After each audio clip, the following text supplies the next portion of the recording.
What happens at the Lord's table? For so long, theologians inside the church have spent countless man-hours and gallons of ink arguing about and seeking to discern the ontological nature of the bread and the wine.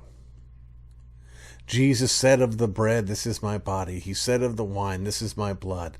And we're trying to understand, what does it mean? And I grant it's a difficult question. I want to land in between those who would say it's just a metaphor. I don't think that's right.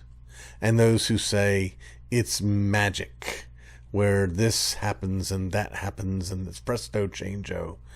I don't want to be there either.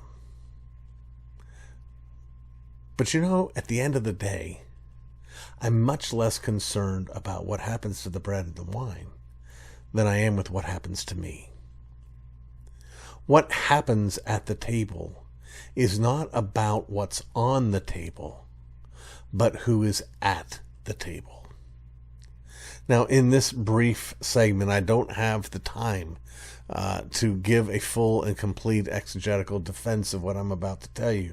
Let me encourage you to read through Hebrews chapter 12 and the description we have there of what happens when we gather together and worship. Because here's what I'd like to suggest to you.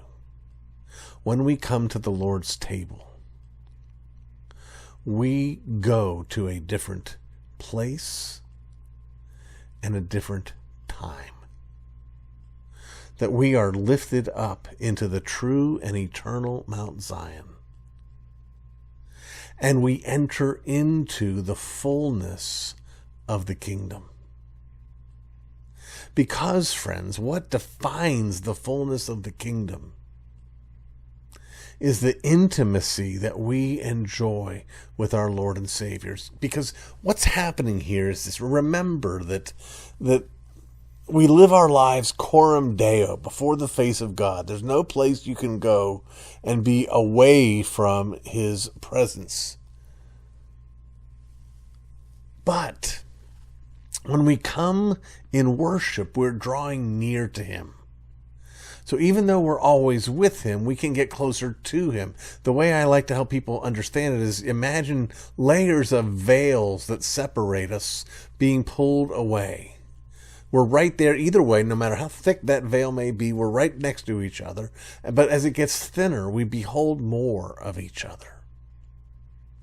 Well, friends, the temple itself reflected this reality. You see, the temple included what's called the court of the Gentiles.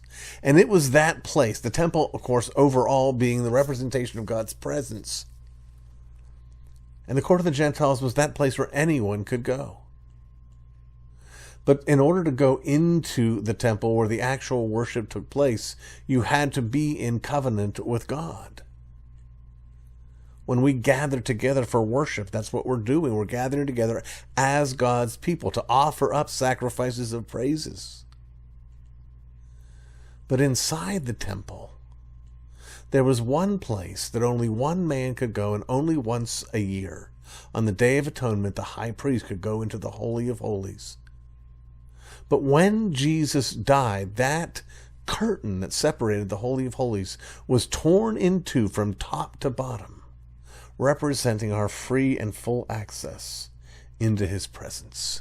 And that, I want to suggest, is precisely what happens when we come into the Lord's table. It is a good and fitting and appropriate thing for us at the Lord's table to contemplate the reality that we're the ones who broke His body. We're the ones who spilled His blood. But what is happening is we're getting a foretaste of the marriage feast of the Lamb. What is happening is we're sitting down at the Lord's table, that table that He prepares in the presence of our enemies, where we are at rest and at peace, and where we are His children like olive plants all around His table, where He delights in us and where we delight in Him, which is precisely what eternity will be.